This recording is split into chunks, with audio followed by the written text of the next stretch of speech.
जी अस्सलाम वालेकुम। कैफ 4 आज के लेक्चर का आगाज़ करते हैं। Lecture number 32। आज के लेक्चर में हम क्या करने जा रहे हैं, टेस्ट की डिस्कशन होगी। उम्मीद है आप स्टूडेंट्स जो मुझे देख रहे हैं अपने घरों में खैरियत से होंगे। चूँकि सिचुएशन ऐसी है कि फ़िज़िकल क्लासेस इन दिनों में नहीं हो सकती, तो हमने ये डिसाइड किया कि बजाय ये कि इन दिनों में हम क्लासेस ऑफ कर दें, उससे बेहतर है कि टीचर कॉलेज में आए, लेक्चर रिकॉर्ड करवाए, ताकि आप घर बैठे अगर पॉसिबल हो तो यूट्यूब के ज़रिए से या जो हमारा ऑनलाइन पोर्टल है उसके ज़रिए से इन लेक्चर्स को देख सकें। लेकिन डेफिनेटली इसमें कुछ स्टूडेंट्स ऐसे एरियाज़ में भी होंगे जहाँ पे ये फैसिलिटीज़ भी, इंटरनेट की फैसिलिटी भी नहीं है, या मे भी यूट्यूब जो है वो ना चल रही हो। तो इसके लिए हमने टॉपिक ऐसे सेलेक्ट किए हैं कि अगर किसी वजह से कुछ स्टूडेंट्स इन लेक्चर्स को नहीं भी ले पाते तो भी उनका जो कंटिन्यूस टॉपिक चल रहा है वो डिस्टर्ब ना हो। इसीलिए हमने आज कोई नया चैप्टर स्टार्ट करने की बजाय हमने ये फ़ैसला किया कि जो हमारे टेस्ट हैं उनकी डिस्कशन कर ली जाए। कुछ टेस्ट की डिस्कशन पेंडिंग थी, तो आज के लेक्चर में हमने ये डिसाइड किया कि टेस्ट 3 और टेस्ट 4 इनकी डिस्कशन होगी।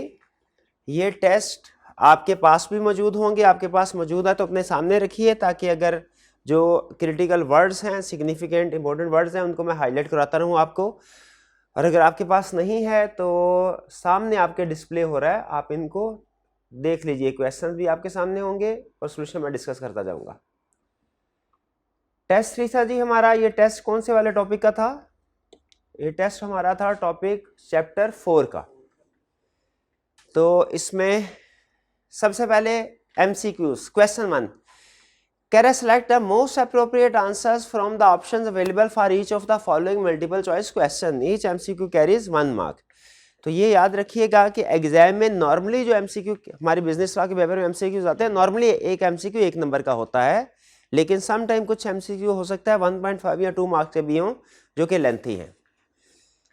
पहले क्वेश्चन में कह रहे हैं under the contract act 1872 person is said to be of sound mind for the purpose of making a contract. Person को कॉन्ट्रैक्ट के पॉइंट ऑफ व्यू से उस वक्त समझा जाएगा कि वो साउंड माइंड का है। कब? If he is not illiterate and can read and understand terms of the contract. बज़ाहिर ये लगता है कि प्रैक्टिकली ये सही डेफिनेशन है साउंड माइंड की, लेकिन याद रखिए जब कभी एग्जाम में हमसे किसी डेफिनेशन के बारे में पूछेगा, किसी कंसेप्ट के बारे में पूछेगा, हमने उसे कॉमन सेंस को सामने रख के जवाब नहीं देना, बल्कि हमने उसे लीगल कंसेप्ट को सामने रख के जवाब देना है। तो क्या हमने जो साउंड माइंड की डेफिनेशन पढ़ी है उसमें यह था he can read and understand, बल्कि उसमें क्या था कि वो उसको अंडरस्टैंड कर सके और रैशनल जजमेंट उसकी बेस के ऊपर अप्लाई कर सके। He is capable of understanding the contract and forming a rational judgment as to its effect upon his interest।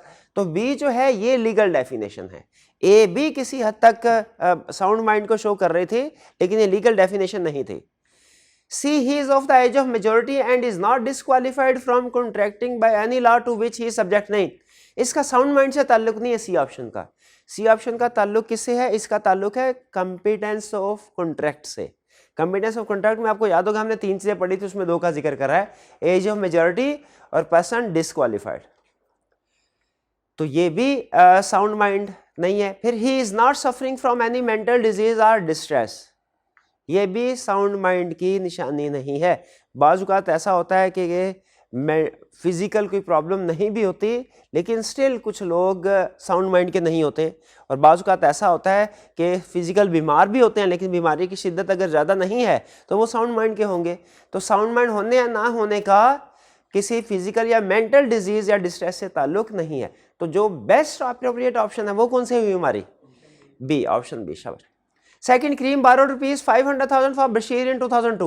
That became time barred under the limitation law. Limitation law में time barred का period कितना है? 3 years. 3 years. However, Kareem met Bashir in 2009 and अब 3 साल के बाद तो वो debt payable नहीं है। अब 2009 में क्या हुआ? जब 5-6 साल 7 साल गुजर गए थे, Kareem met Bashir and verbally acknowledged his liability to the extent of 300,000। क्या ये कॉन्ट्रैक्ट एग्रीमेंट वैलिड हो सकता था? क्या ये हो सकता था टाइम बार डेट को पे करने का एग्रीमेंट? यस, हो सकता था, लेकिन इसमें रिक्वायरमेंट्स क्या थी, करना क्या होता? दो काम करने होते, एक रिटन होता और दूसरा साइंड होता। लेकिन यहाँ पे आप नोट कीजिए जो सबसे अहम लफ्ज़ है इसमें वो कौन सा है, वर्बल का, वर्बली, इसको अंडरलाइन करना है आपने। उसने वर्बली एग्रीमेंट किया तो क्या अब ये इन्फोर्सेबल है, वर्बल है। Time normally verbal agreement valid होते हैं, लेकिन कुछ एग्रीमेंट ऐसे हैं जिनका रिटर्न होना लाजमी है। उनमें से एक एग्जांपल क्या है कि टाइम बार डेट, टाइम बार डेट का रिटर्न और साइन होना जरूरी है। Can Bashir hold Kamran liable, क्या बशीर कामरान को लायबल करार दे सकता है कि वो पेमेंट करे? तो इसका जवाब क्या है, नहीं। क्यों नहीं, क्यों नहीं? क्योंकि रिटर्न नहीं है।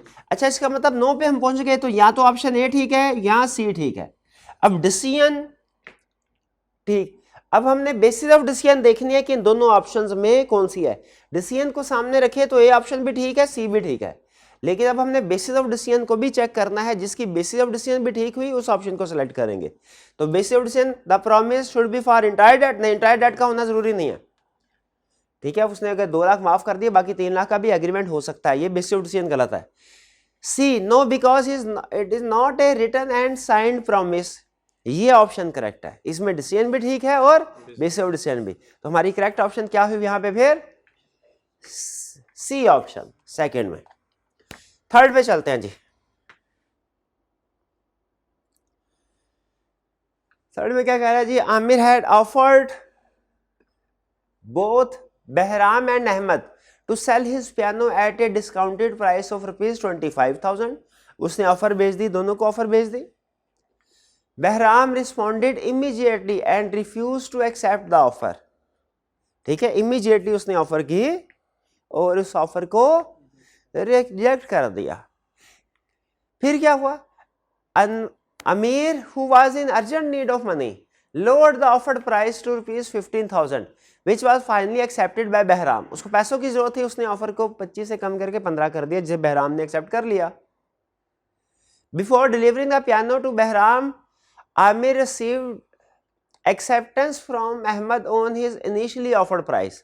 दूसरी पार्टी आमिर ने भी एक्सेप्ट कर लिया 25,000 पे। अब सिचुएशन क्या है, दो लोगों को ऑफर की, एक ने कहा मैं नहीं खरीदता, दूसरा भी फैसला कर रहा था, फिर 15,000 कर लिया, पहले वाले बंदे ने कहा जी मैं तैयार हूं।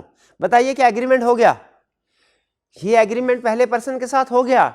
जब 15,000 की ऑफर एक्सेप्ट कर ली आमिर ने, तो उसका एग्रीमेंट हो गया किसके साथ, बहराम के साथ। आमिर ने बाद में अहमद से उससे ऑफर मिली कि भाई मुझे 25,000 में भी मंजूर है। Therefore, Aamir has refuse to deliver the piano to Bahram. Aamir ने बहराम को पियानो डिलीवर करने से मना कर दिया। तो बताइए कॉन्ट्रैक्ट किसके साथ हुआ आमिर का, बहराम के साथ क्या अहमद के साथ, बहराम के साथ। अब अगर उसको पियानो डिलीवर नहीं किया जाता तो ये ब्रीच ऑफ कॉन्ट्रैक्ट होगा। Can Bahram claim damages upon Aamir refusal, इसका जवाब है यस। अच्छा, जब हमने यस पे पहुंच गए तो यस आ रहा है सी और डी में, डिसीजन को सामने रखे तो सी भी ठीक है, डी भी ठीक है। अब क्या करना है, हमने बेसिस ऑफ डिसीजन को देखना है कि किसमें बेसिस ऑफ डिसीजन ठीक है। कह रहे हैं yes because the contract was completed on acceptance of revised offer price, या yes because Behram responded first to Aamir offer. First respond होने से कॉन्ट्रैक्ट नहीं हुआ, क्योंकि जो फर्स्ट रिस्पॉन्स था इसका वो तो रिफ्यूजल था।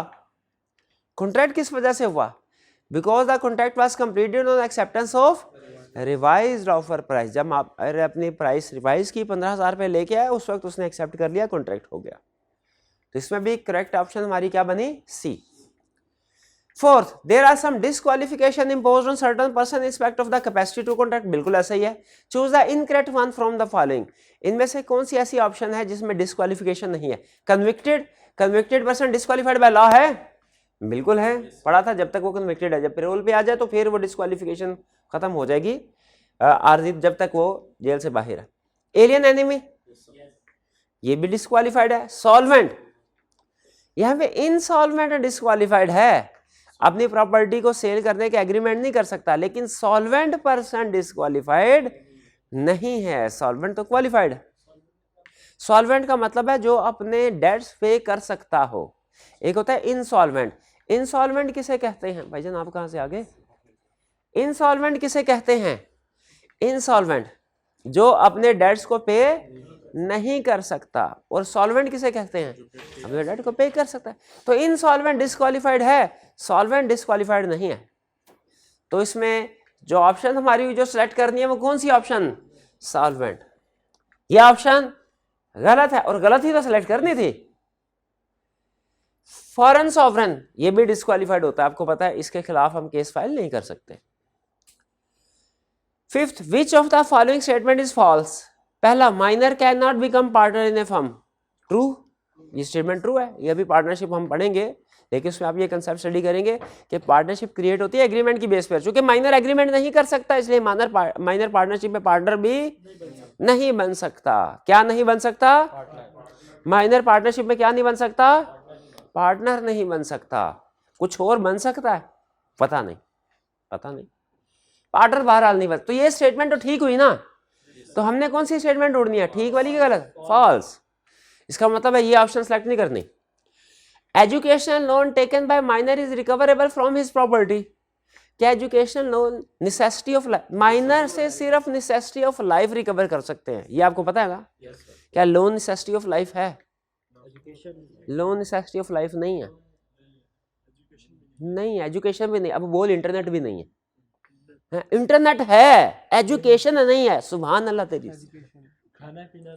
खाना पीना रहना भी होता है, एजुकेशन भी होता है, एजुकेशन लोन भी। ठीक है, स्कूल कॉलेज की फीस जमा करवाई हो, वो भी नेसेसिटी ऑफ लाइफ है। तो आगे चलते हैं भाई। तो एजुकेशन लोन रिकवर करो, नेसेसिटी ऑफ लाइफ है, रिकवर करवाया जा सकता है। Minor can be declared as an insolvent, ये गलत है। माइनर इंसॉल्वेंट डिक्लेयर नहीं किया जा सकता। तो यही तो स्टेटमेंट गलत ही तो ढूंढनी थी। An agreement with minor is wide against him, ये भी ठीक है। तो गलत कौन सी? तो गलत ऑप्शन क्यों सिलेक्ट कर रहे हैं? क्योंकि उसने फॉल्स ही कहा हुआ है, इसीलिए सिलेक्शन फॉल्स की करनी है, ट्रू की नहीं। ट्रू।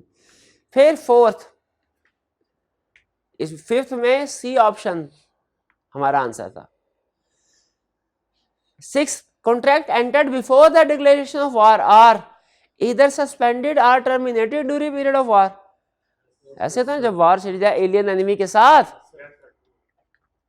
तो फिर कॉन्ट्रैक्ट जो ऑलरेडी किए होते हैं या सस्पेंड हो जाते हैं। डिपेंड करता है जंग के बाद वो दोबारा रिज्यूम हो सकते हैं कि नहीं। कुछ की नेचर ऐसी होती है बाद में रिज्यूम हो सकते हैं, कुछ की नेचर ऐसी है रिज्यूम नहीं हो सकते। ठीक है, तो वो सस्पेंड या टर्मिनेट हो। बी, एग्जीक्यूटरी कॉन्ट्रैक्ट है, वाइडेबल, वाइड एबेलेशन नहीं है। ठीक है, वाइड नहीं है, वाइडेबल भी नहीं है, सिर्फ या तो सस्पेंड हो जाएंगे या terminate.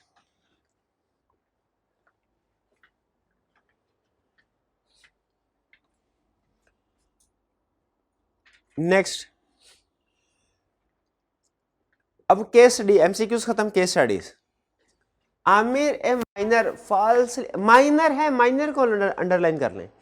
Falsely representing himself to be of age of majority, उसने अपने आप को कहा मैं मेजर हूं। Enters into agreement to sell his property to Arif and receive from him as price of sum of ₹720,000 in advance. उसने एग्रीमेंट किया और 7,20,000 एडवांस में वसूल कर लिया, हालांकि वो कौन था? माइनर था। Out of this, some minor purchased a car for ₹600,000 and spends the rest on player trip. 6 lakh की गाड़ी खरीद ली और बाकी खा पी लिए, याशी कर ली, बाकी पैसों की 1,20,000 की। After the minor has attained majority, जब वो मेजर हो गया, Arif sues him for transfer of property or in the alternate for refund of 720,000 and damages. How would you decide? अब उसने दो ऑप्शंस दी हैं, दोनों को हमने वन बाय वन डिस्कस करना है। सबसे पहला वो कह रहा है प्रॉपर्टी ट्रांसफर करो। क्या प्रॉपर्टी ट्रांसफर हो सकती है? क्यों नहीं, मेजर हो गया अब तो कर सकता है। हाँ, लेकिन जब कॉन्ट्रैक्ट, अहम चीज ये है कि कॉन्ट्रैक्ट कब किया गया? जब कॉन्ट्रैक्ट किया गया तब वो माइनर था, माइनर था। Rule of estoppel does not apply on minor, समझ आया? अगर वो झूठ, आम बंदा अगर झूठ बोल दे तो उसे लॉ कहता है मैं अब तुम्हें तुम्हारी बात से मुकरने नहीं दूंगा। अगर तुम्हारे झूठ से थर्ड पार्टी ने कोई एक्शन ले लिया तो मैं तुम्हारी बात से मुकरने नहीं दूंगा, यह है रूल ऑफ स्टॉपेल। लेकिन माइनर के केस में ला क्या कहता है, rule of estoppel does not apply, minor झूठ बोले तो वो मुकर सकता है।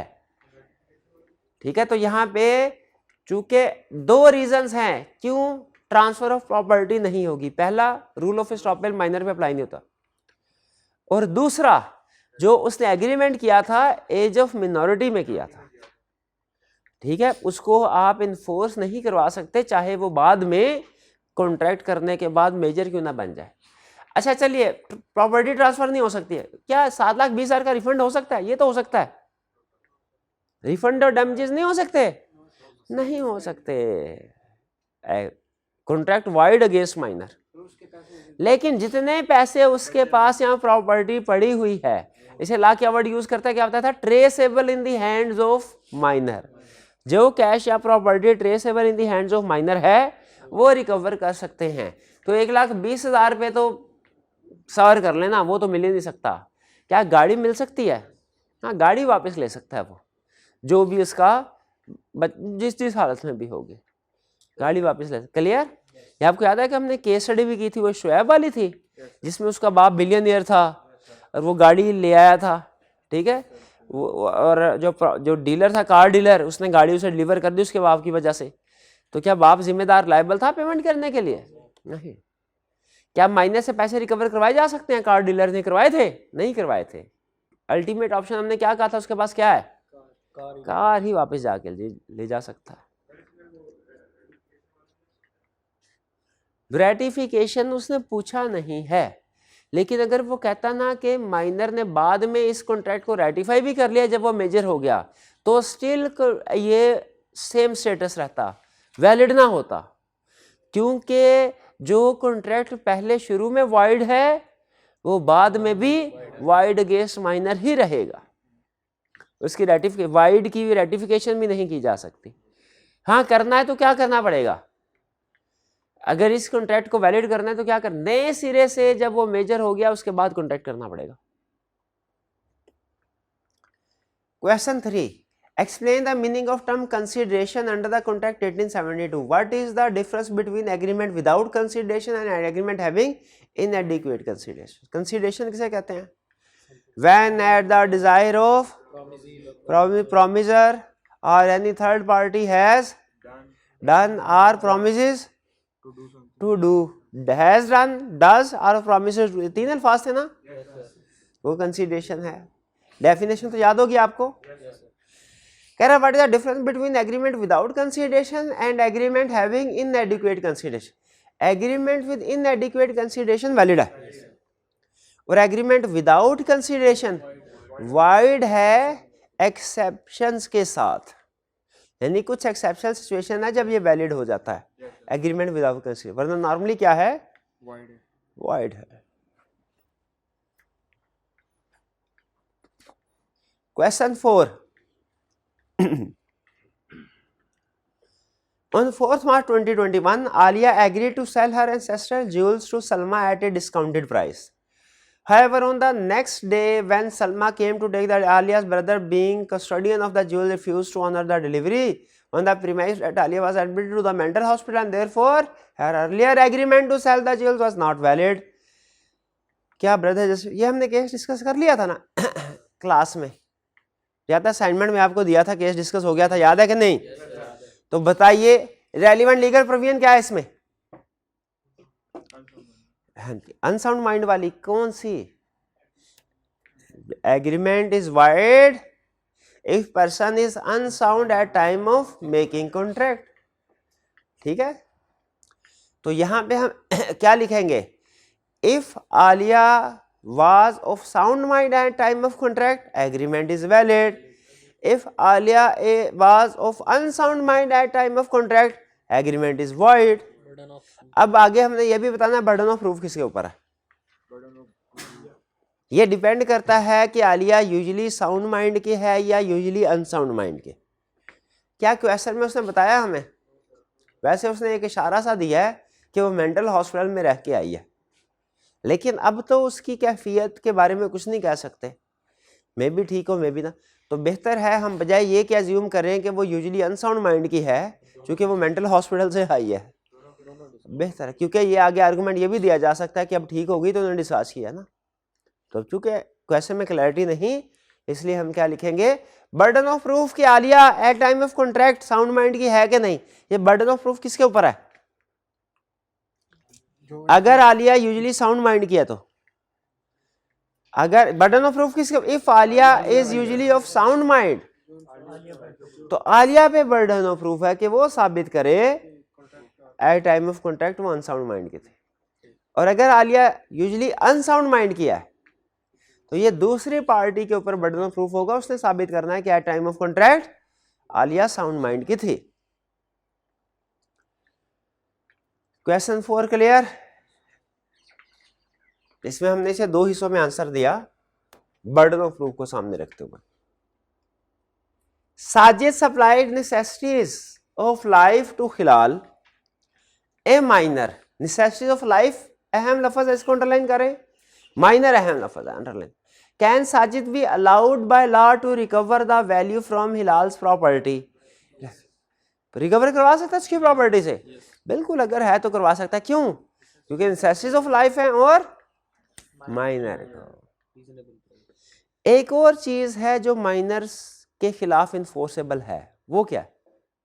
एक तो नेसेसिटीज ऑफ लाइफ है ना, एक और चीज भी है, कंसेप्ट पढ़ा उसके मतलब हाँ उसके फायदे में।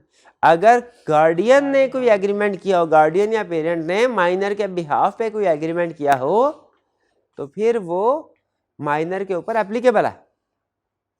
क्या गार्डियन का एक्ट, गार्डियन का एग्रीमेंट माइनर के ऊपर एप्लीकेबल है? अगर on behalf of for the benefit of minor किया हो तो की। अगर माइनर ने कोई एग्रीमेंट किया है पेरेंट के बिहाफ पे, वो एप्लीकेबल है?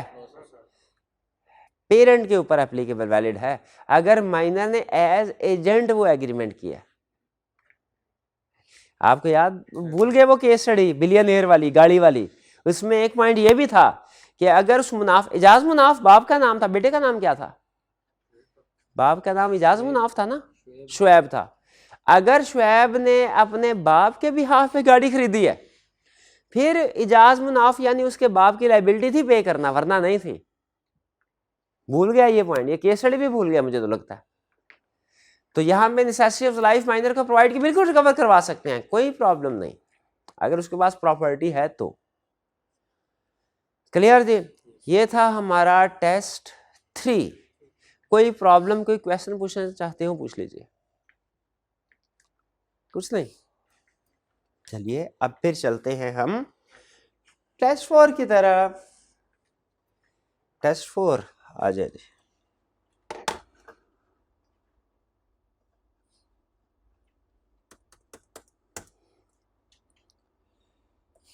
टेस्ट 4 पहला question, Shafiq bought Abbad's motorcycle factory in Faisalabad on Abbad's representation that 50,000 motorcycles are assembled at his factory annually। किस रिप्रेजेंटेशन पे कि उसकी फैक्ट्री में 50,000 मोटरसाइकिल सालाना बनती हैं। Shafiq later found that factory has a capacity to manufacture, अच्छा इसमें manufacture 35,000 motorcycle only per annum. बाद में शफीक को पता चला फैक्ट्री में तो सिर्फ 35,000 मोटरसाइकिल बनती हैं। Shafiq now wants to rescind the contract on the ground that his consent was obtained by misrepresentation. Shafiq अब इस कॉन्ट्रैक्ट को खत्म करना चाहता है, ये क्या कि मिस रिप्रेजेंटेशन हुई। Under the provisions of contract act 1870 list the circumstances under which Shafiq may not be able to rescind the contract. हाँ, जिस लेक्चर में आपको लॉ की केस स्टडीज कैसे अटेम्प्ट करनी है ये प्रेजेंटेशन बताई थी, उसमें टाइप ऑफ क्वेश्चन बताए थे। क्या उसमें ये मैंने आपको बताया था कि सम टाइम कोई क्वेश्चन बज़ाहिर लगता है केस स्टडी का, लेकिन रिप्रोडक्शन का होता है। क्योंकि अटेम्प्ट कैसे करना है, क्वेश्चन प्रेजेंट कैसे करना है, इससे पहले ये जानना जरूरी है क्वेश्चन की टाइप कौन सी है। केस स्टडी टाइप का क्वेश्चन उसकी प्रेजेंटेशन कुछ और होती है, रिप्रोडक्शन का क्वेश्चन कुछ और। अब ये मुझे बताइए, ये मुझे लग रहा है केस स्टडी है, क्या सही लग रहा है? इंफॉर्मेशन सारी केस स्टडी स्टाइल में दे रहा है, लेकिन एंड पे क्वेश्चन कौन सा पूछ रहा है? रिप्रोडक्शन का। List the circumstances under which Shafiq may not be able to rescind. तो कौन सी सर्कमस्टेंसेस हैं वो हमने पढ़ा था 4 थी क्या 5 थी? 5 थी। कौन सा? when facts can be discovered through ordinary diligence, फिर benefits derived after becoming aware, parties cannot be restored to original position, did not act on the basis of misrepresentation, third innocent party acquired interest in property। तो ये वो 5 situation, 5 marks है, 5 situation के साथ हम इसको लिख देंगे। इसमें कोई प्रॉब्लम? सिंपल क्वेश्चन था। Question 2. A fraudulently told that B that 100,000 ready-made garments are exported from his factory each year and thereby induced B to buy the factory. A fraudulently को अंडरलाइन करें। इस लफ्ज से हमें यह पता चला कि A को पता था ये स्टेटमेंट जो देने जा रहा हूं गलत है, फिर भी उसने स्टेटमेंट दी और B ने खरीदी factory. Actually A's factory exports only 30,000 readymade garments each year. असल में सिर्फ 30,000 गारमेंट्स ही बनती है। Part can be avoid the contract and if yes on what grounds, क्या कॉन्ट्रैक्ट अवॉइड कर सकता है? यस किस बेस पे? कि फ्री कंसेंट ना होने की बेस पे, ड्यू टू फ्रॉड। बी में कह रहा है would your answer be different if B visited the factory and check the accounts which clearly showed that only 30,000 readymade garments are exported. After checking this B still purchase the factory. B आया factory में, उसने देखा 30,000 और फिर factory bye कर ले। अब नहीं कर सकता। क्यों नहीं कर सकता? क्योंकि अब उसने आफ्टर फैक्ट उसको डिस्कवर हो गया। After discovery of fact still उसने बेनिफिट लिया, यानी फैक्ट्री बाय कर ली। तो जब फैक्ट डिस्कवर होने के बाद स्टिल आप कॉन्ट्रैक्ट को रिसेंड नहीं करते तो वो कॉन्ट्रैक्ट वॉइडेबल नहीं रहता। वो याद है वो फैक्ट क्या थी? जनरेटर वाली एग्जांपल थी। वो खरीदा था तो खराब हो गया था, फिर रिपेयर करवा लिया। तो जब बेनिफिट से आप लेते रहे आइडेंटिफाई होने के बाद भी, तो दूसरी दफा जब खराब हुआ तो क्या वो वॉइडेबल रहा था? नहीं रहा था। याद है case study? If agreed party had means of discovery, ये उस वक्त लगता जब उसके पास रिकॉर्ड तो होता लेकिन उसको चेक ना करता। दोनों में फर्क है। हैड मीन, ये भाईजान रिकॉर्ड मेरे सामने रखते हैं, प्रोडक्शन रिकॉर्ड मेरे सामने रिकॉर्ड है, मैं आसानी के साथ इसको खोल के देख सकता हूं, लेकिन मैं नहीं देखता। ये पहली वाली बात होती है means of discovery, had means of discovery. लेकिन अगर मैंने रिकॉर्ड को देख लिया, मुझे पता चल गया, अब चूंकि मैं डिस्कवर कर चुका हूं, तो अब इसमें डिस्कवर्ड द फैक्ट्स वाला पॉइंट लगेगा। समझ रहे? हाँ जी, ये कह सकते हैं कि agreed party did not act on the basis of representation. लेकिन ये मैं इसलिए नहीं लिखा, हालांकि उसे पता चल गया था, इसलिए नहीं लिखा क्योंकि उसने कोई और चीज नहीं बताई कि किसी और, फिर किस इस रिप्रेजेंटेशन की बेस पे एक्शन लिया तो फिर किस एक्ट की बेस पे लिया, वो नहीं बताया हुआ था। इसीलिए मुझे जो मोस्ट अप्रोप्रिएट ऑप्शन लगी इस केस पे वो कौन सी वाली थी? To benefit after becoming aware of. लेकिन इसमें आप not on the basis of misrepresentation वाला फैक्टर भी इंक्लूड कर सकते हैं, वो पॉइंट भी इंक्लूड कर सकते हैं। टू क्लियर जे? 3 की तरफ चलते हैं। 3 कह रहा है Jannat Bibi is a wealthy old widow who owns 3 bungalows in Lahore. Until recently, she suffered from hallucination that she was pursued by demons. ठीक है, उसके ऊपर लग रहा था वो शैतान हमला कर रहे हैं, hallucination थे। About 2 months ago, she enrolled herself for the treatment offered by a spiritual advisor. कोई 2 महीने पहले की बात है, उसने इस मसले से निजात के लिए एक रूहानी गुरु से राब्ता किया। स्पिरिचुअल एडवाइजर, रूहानी गुरु, कौन सा कंसेप्ट जहन में आ रहा है? वो रिलेशनशिप डॉक्टर वाला या वो टीचर स्टूडेंट वाला। ठीक है, टीचर स्टूडेंट में अनड्यू इन्फ्लुएंस प्रिज्यूम किया जाता है। Yes, fiduciary relationship. While she was receiving treatment as a resident at the spiritual advisor's house, he told her that he needed a bungalow to house the person seeking his treatment and impressed upon her that her assistance was required in this matter. और उसने कहा कि भाई मुझे कुछ इस जैसे लोगों की मदद करने के लिए एक बंगले की जरूरत है। This prompted Jannat Bibi to state that she would help the spiritual advisor as soon as she recovered from her ailment. जैसे मैं बीमारी से तंदुरुस्त होती हूँ मैं मदद कर दूंगी। She returned home last week. A day after she returned home, she signed a contract prepared by the spiritual advisor's lawyer, agreeing to sell one of her bungalows in Lahore to spiritual advisor for 8 million. The market value of bungalow is rupees 20 million. वैसे तो price से कम पे चीज cell होना यह भी indication होती है कि इसमें कोई अनड्यू इन्फ्लुएंस या कोर्शन है। चीज का मार्केट प्राइस, हालांकि कॉन्ट्रैक्ट वैलिड है, कॉन्ट्रैक्ट वैलिड है भाई, 20 मिलियन की चीज 8 मिलियन में पे करे पड़ा है अभी, इनएडिक्वेट कंसेप्ट, कॉन्ट्रैक्ट वैलिड है। लेकिन लॉ कहता है हम इसकी बेस पे कॉन्ट्रैक्ट को वैलिड कहते हैं, लेकिन एक दफा हमारे जहन में ये सोच जरूर आती है कि कहीं इसमें कोई अनड्यू इन्फ्लुएंस या के कोर्शन तो नहीं है, लेकिन हमारा कॉन्ट्रैक्ट वैलिड है। इस बात की कंसीडरेशन की वजह से वैलिड है, कंसीडरेशन की वजह से कॉन्ट्रैक्ट पे कोई फर्क नहीं पड़ रहा, किसी और चीज की वजह से पड़ रहा कि नहीं वो देखते हैं आगे। Now she says that she regrets having signed the contract and seeks your advice whether she could avoid the contract on any ground.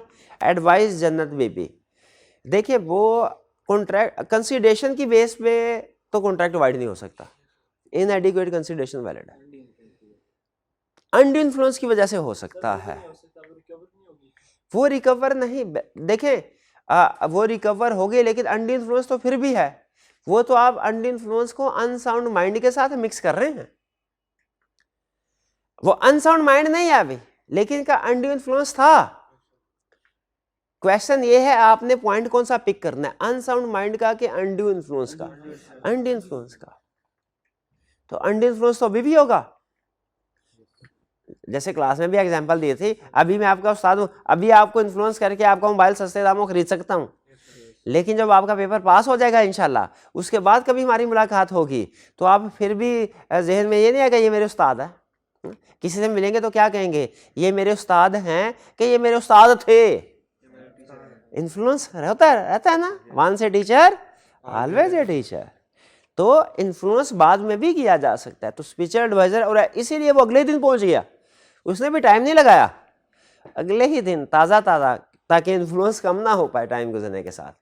तो अब इसमें अनड्यू इन्फ्लुएंस हम क्या लिखेंगे, this agreement is valid if undue influence was not exercised, it is not caused by undue influence, but this agreement is voidable at the option of Jannat Bibi if undue influence was caused. जिस तरह हमने पिछले case में 2 point discuss किए थे।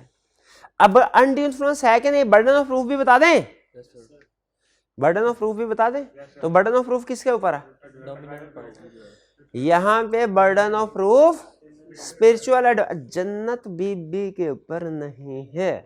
आप फिर वो हाँ रिलेशनशिप रिज्यूम करने वाली बात को अनसाउंड माइंड के साथ मिक्स कर रहे हैं। अनसाउंड माइंड वाली बात और अनड्यू इन्फ्लुएंस वाली बात में फर्क है, लिख लें। अनसाउंड माइंड और अनड्यू इन्फ्लुएंस वाली बात में फर्क है, ये लिख लें। तो यहां पे केस कौन सा लगेगा, अनड्यू इन्फ्लुएंस। 3 क्लियर जी, कोई question? 4 explain in following scenarios whether party A has committed fraud with party B or not। बताना है कि पार्टी ए ने बी के साथ फ्रॉड किया कि नहीं किया। पहला केस है A, mister A sold a car by auction to mister B which was damaged in an accident and repaired by Mr. A. Mr. A did not disclose this fact to Mr. B. Silence is not fraud, ये चीज silence is not, लेकिन इसकी exception भी है, याद है? ये आई cap exception ही पूछेगा जिस पे आप सोच में पड़ गए हैं, याद है? तो साइलेंस इज नॉट फ्रॉड, ये फ्रॉड नहीं है। यार इक्विवेलेंट टू स्पीच और फिड्यूशियरी ले। अब एक एग्जांपल पूछ लूं आपसे, good. Mister S car was B case, mister तो पहले में फ्रॉड नहीं है, Mr. A's car was damaged in an accident and repaired by him. Mr. B purchased car from Mr. A on a condition, condition को underline करें, उन्होंने कहा condition ये है, शर्त ये है, that major repair was not carried out in past. Mr. A said nothing. अब उसने कहा मैं इस शर्त पे खरीद रहा हूं कि मेजर रिपेयर तो नहीं ना हुई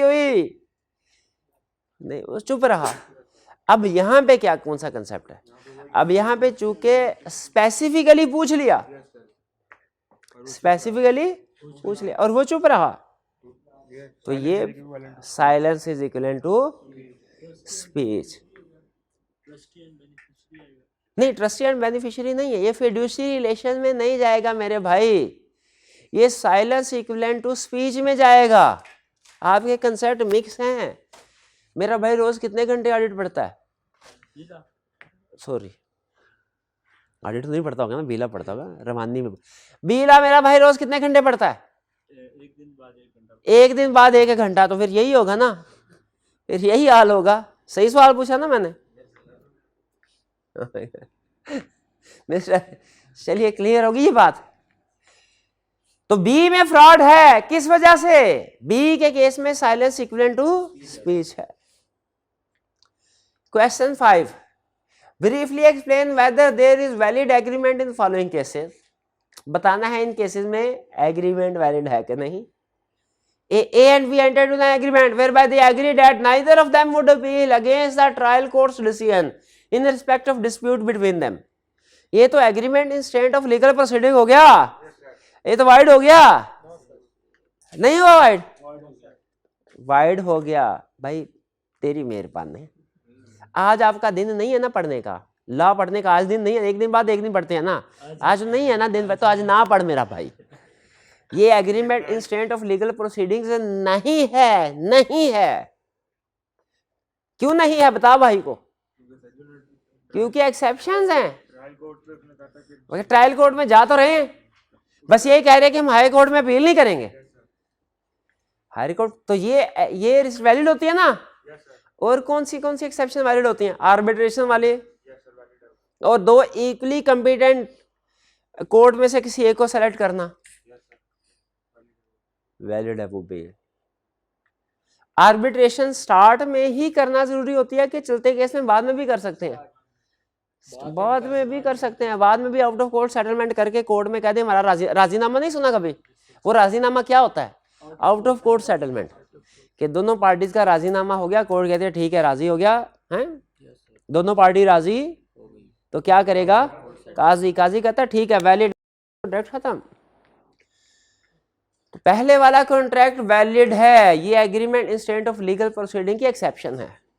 B, A promise to buy horse from B for rupees 2000 if horse proved lucky, कहते मेरे लिए खुशकिस्मत साबित हुआ तो इसको खरीदूंगा। ये क्या है? इम्पॉसिबल है। इम्पॉसिबल नहीं, अनसर्टन है। कैसे पता चलेगा लकी है कि नहीं? ऐसे थोड़ी है, ठीक है। तो ये अनसर्टन है, एग्रीमेंट क्या हुआ? वाइड हो गया। टू को विडोज, एक बंदे की दो विडोज थी, बंदा एक्सपायर हो गया, मेड एन एग्रीमेंट, उन्होंने आपस में एग्रीमेंट किया, उन्होंने कहा आधी आधी प्रॉपर्टी तो सारी दुनिया ही बांटती है हस्बैंड की डेथ पे, अगर दो वाइफ आधी आधी, हम ऐसा एग्रीमेंट करें जो दुनिया में किसी ने ना किया हुआ आज तक। वो कौन सा एग्रीमेंट? वो जरा सुनिए कौन सा agreement. Two co-widows made agreement if any of them remarried, अगर किसी एक ने दोबारा शादी की तो इसका मतलब है उसको अपने मरे हुए शोहर से प्यार नहीं होगा, तो या तो उसको हिस्सा भी प्रॉपर्टी में से नहीं मिलेगा। शी शुड फॉरफीट, फॉरफीट छोड़ देगी, सैक्रिफाइस कर देगी her share, her right to her share in deceased husband's property, जो फोर्थ शुदा शोहर है उसकी प्रॉपर्टी से। यानी दो विडोज ने एग्रीमेंट किया, किसी एक ने भी दोबारा शादी की तो बताइए एग्रीमेंट वैलिड है? कौन सा एग्रीमेंट हुआ? Agreement in state of marriage. Clear जी? चलिए आगे चलते हैं। Question 6, Qadir and Javed. ये कदीर एंड जावेद असल ये तो हमने केस स्टडी की नहीं हुई क्लास में। ये Qadeer and Javed sweet shop बेची थी असद को, ये केस स्टडी की थी क्लास में कि नहीं की थी, कि वो कोई और केस स्टडी थी या कोई और क्लास थी? उसमें सिंगल पर्सन था, ये दो बंदे हैं। चले जी देख लेते हैं। कह रहा है Kadir and Javed sold their confectionery business along with goodwill to Asad sweets. They also agreed not to carry on similar business for a period of 3 years। ये तो एग्रीमेंट इंस्टेंट ऑफ ट्रेड हो गया ना, ये तो वाइड हो गया, नहीं हुआ? हाँ ये भी एक्सेप्शन है। आई कैप लीगल प्रोविजन से ज्यादा किस पे फोकस कर रहा होता है एग्जाम में? एक्सेप्शन के ऊपर। और आप समझ रहे होते लीगल प्रोविजन समझ आ गई तो लॉ समझ आ गया। Exceptions are more important than legal provision. कह रहा है जी 3 साल तक तो एग्रीमेंट वैलिड है कि नहीं? चूंकि ये sale of goodwill sale of business का केस है तो वैलिड है। अगर वैसे पैसे दिए होते ना इसको फिर वाइड होता। After 1 year of the sale Kadir started similar business on the ground that agreement state of trade are void. उसने सिमिलर बिजनेस शुरू कर दिया, कहा ये तो एग्रीमेंट स्टेट ऑफ ट्रेड था, ये तो वाइड था। हमने कहा शाबाश है, बिजनेस बेच दिया तुमने, एग्रीमेंट कर लिया तुमने, क्या टाइम पीरियड रीजनेबल है? तो हम कहेंगे अगर सिमिलर बिजनेस कर रहा है, अगर जो रीजनेबल प्लेस है उसके अंदर बिजनेस कर रहा है तो गलत कर रहा है। कदीर गलत कर रहा है और सिमिलर बिजनेस किया उसने तो ये गलत कर रहा है। Whether Kadir is justified in his contention? नहीं, कदीर रॉन्ग है। गलत क्यों है? ये agreement state of trade valid है गुडविल के केस में, सेल ऑफ गुडविल या sale of business. Next 7, Shahid agree to buy use printing machinery from Aamir who confirm that machine was in good condition. ये वही मशीन वाली एग्जांपल जिसका जिक्र हो रहा था। After taking possession Shahid complain that there was defects in machine. उसने कहा था मशीन गुड कंडीशन में है, कंफर्म किया था, बाद में पता डिफेक्ट है, मिस रिप्रेजेंटेशन आ गई। कॉन्ट्रैक्ट इस पॉइंट ऑफ टाइम पे वाइडेबल था। फिर क्या हुआ? Aamir and Shahid agree to have it repaired and to share the repair charges equally. उन्होंने फैसला किया रिपेयर करवाते हैं, चार्जेस इक्वली शेयर करते हैं। Few days after the repairing the machine again started malfunctioning. Shahid now wants to rescind the contract. क्या अब Shahid resend कर सकता है? नहीं। अब इस पे मेरे भाई कौन सी वाले प्रोविजन लगेगी? हाँ इसमें बेनिफिट्स ले लिए थे। If obtain benefits after discovery of fact, तो इसलिए कॉन्ट्रैक्ट वाइडेबल नहीं है। शाबाश। जनरेटर वाली वो यही एग्जांपल थी, वो यही एग्जांपल। और कौन सी एग्जांपल है? वो मशीनरी की बजाय मेरे में जनरेटर आ जाता है। जनरेटर वाली कोई और केस स्टडी थी क्या? कोई केस स्टडी जनरेटर वाली यही है? तो अब क्या मशीनरी वाली एग्जांपल, वही मशीनरी वाली एग्जांपल। कौन सी मशीन? हाँ ये वही मशीनरी वाली एग्जांपल है जो अभी हमने की है।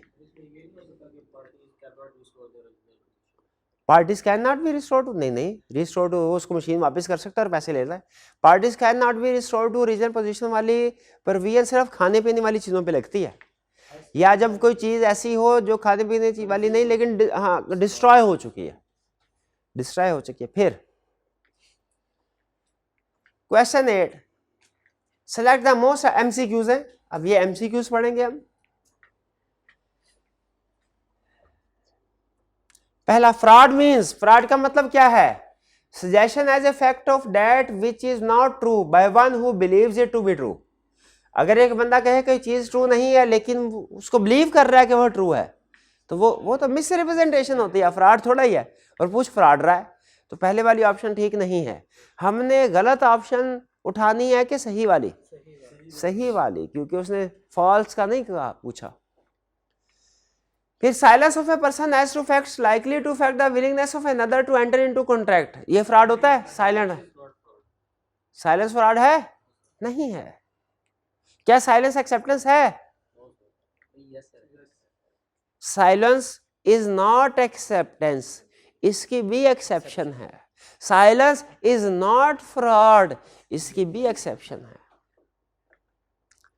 तो यहां पे साइलेंस इज नॉट फ्रॉड, क्योंकि बताना जरूरी नहीं है fact. A promise made without any intention of performing it, ये पॉइंट है। ये कौन सा पॉइंट? फ्रॉड वाला डेफिनेशन में था ये पर, हाँ उसका एक पॉइंट है। दूसरा के तीसरा एम्प्टी प्रॉमिस, शाबाश। D any act fitted to receive where agreed party had the means of discovering the truth है विद ऑर्डनरी डिलीजेंस, ये तो नहीं होता, ये तो ना मिसरिप्रेजेंटेशन ऑफ। करेक्ट ऑप्शन क्या हुई हमारी? सी। सेकंड, कंसेंसस एड आइटम, इसका मतलब समझाया था आपको। कंसेंसस एड आइटम का मतलब क्या है? Free consent to agree on same thing in the same sense, यानी ब्लैक कार है तो दोनों पार्टीज एग्री ब्लैक कार पे करें। अगर एक ब्लैक कार पे एग्री कर रहा है एक वाइट पे, तो क्या कहते हैं हम? कंसेंसस एड आइटम नहीं है, फ्री कंसेंट नहीं है, ठीक है। और अगर मिस्टेक वाला टॉपिक होता तो क्या कहते हैं? बाइलैटरल मिस्टेक ऑफ फैक्ट है, बाइलैटरल मिस्टेक ऑफ फैक्ट है ना। बाइलैटरल मिस्टेक किसे कहते हैं? जब दोनों सेम अंडरस्टैंडिंग पे ना हो। तो consensus ad idem when consent is free, when consideration is adequate, when one party promises to do act desire of another, both parties agree to the same thing in the same sense. ये है best definition इसकी, D, consensus ad idem की। D clear जी, done. अब आगे चलते हैं हम। Third, Jalil is indebted to Kamran but due to financial crisis is not able to pay him. At Jalil's request, Kamran agreed to sell further goods to Jalil on very stringent terms, बड़ी सख्त terms पे। Subsequently, Jalil approached the court demanding relief from contractual obligation on ground of undue influence. क्या undue influence है contract में? ये हो भी सकता है, नहीं भी हो सकता, ठीक है। याद रखिएगा, undue influence हर रिलेशनशिप में हो सकता है। प्रिज्यूम कुछ रिलेशनशिप में किया जाता है, कुछ में नहीं किया जाता। यहां पे कह रहा है which of the following statement is true? इस Kamran will have to prove that he did not exercise any undue influence. Burden of proof किसके ऊपर है? जलील के ऊपर। इसमें अनड्यू इन्फ्लुएंस प्रिज्यूम किया जाएगा? नहीं। तो जो बंदा कह रहा है अनड्यू इन्फ्लुएंस था, उसी को साबित करना पड़ेगा ना। किसको साबित करना पड़ेगा? जलील को। Jalil will have to prove that contract was induced by undue influence. Yes, B option. Both Jalil and Kamran will have to prove the presence or absence. नहीं, the contract entered into between Kamran and Jalil is void ab, बिल्कुल भी नहीं। तो इसमें undue influence है, किसने presume करना है? जलील। void ab initio का मतलब है इनिशियल डेट से ही void हो। इनिशियो मतलब initial stage. Void ab initio मतलब वाइड फ्रॉम इनिशियल डेट, जैसे agreement to do impossible thing, illegal thing, जो पहले दिन से ही इम्पॉसिबल लीगल है, void. 4, Saad agree to pay ₹500,000 to Hafsa if she delivered a judgment in his favour in a suit. Hafsa gives the judgment इन साद's favour but he later refuses to pay any money. In this situation can Hafsa claim the amount? क्या Hafsa amount claim कर सकती है? भाई एक जज जो है वो पैसे लेके उसने फैसला एक पार्टी के हक में कर दिया, पैसे लेके एग्रीमेंट किया कि पैसे मिलेंगे। क्या ये आपके ख्याल में लॉफुल है? अनलॉफुल है, ठीक है। तो नो, हफ्सा क्लेम रिकवर नहीं करवा। अब नो ए में भी है, डी में भी है, हमने कौन सा सेलेक्ट करना है? जिसमें बेसिस ऑफ डिसीजन भी ठीक हो। No, because the agreement was voidable at the option of Saad only. नहीं। No, because the agreement was void due to unlawful activity. Yes. तो D option हमारी correct हुई इसमें। Fifth, Haris has 2 horses. One of the horses is purebred. He agrees to sell one horse to Abdullah, who gives his consent believing that he will receive a purebred horse, whereas Haris thinks that they will sell the other house. एक party समझ लिया वो pure blood horse, दूसरी समझ लिया वो other horse बेच रहा है। What is the status of contract between Haris and Abdullah? Void किस वजह से? Bilateral mistake regarding, C option correct. अच्छा, अक्सर स्टूडेंट ये सवाल पूछते हैं कि सर इसमें जो हारिस बेच रहा है, हारिस की अंडरस्टैंडिंग तो ठीक है ना, हारिस तो गलती में नहीं है, बाइलैटरल मिस्टेक कहां से आ गई? मिस्टेक पे तो दूसरी पार्टी है, अब्दुल्ला। हारिस तो ठीक, अब्दुल्ला ना दूसरी पार्टी, हारिस तो जो बेचना चाहता है वही बेच रहा है, लेकिन याद रखें बायलैटरल मिस्टेक लॉ कैसे डिफाइन करता है, दोनों पार्टीज का कॉमन अंडरस्टैंडिंग सेम अंडरस्टैंडिंग पर ना होना। यहाँ पे दोनों चूंकि सेम अंडरस्टैंडिंग में नहीं है, इसलिए बायलैटरल मिस्टेक इस केस में भी बायलैटरल मिस्टेक है। चलिए इसके साथ ही हमारा टेस्ट 4 भी एंड हो गया। अभी आपकी असेसमेंट हो गई है, कब है असेसमेंट, कल है कि आज थी, कल है जी, कल ठीक है जी। चलिए कोई क्वेश्चन पूछना चाहते हो पूछ लें, कोई क्वेश्चन नहीं, तो हमारी टेस्ट 3 की भी डिस्कशन हो गई, टेस्ट 4 की भी डिस्कशन हो गई। आज के लिए मेरा ख्याल इतना काफ़ी है, ठीक है। चलिए आज का लेक्चर यहाँ ख़त्म करते हैं हम, अल्लाह हाफिज़।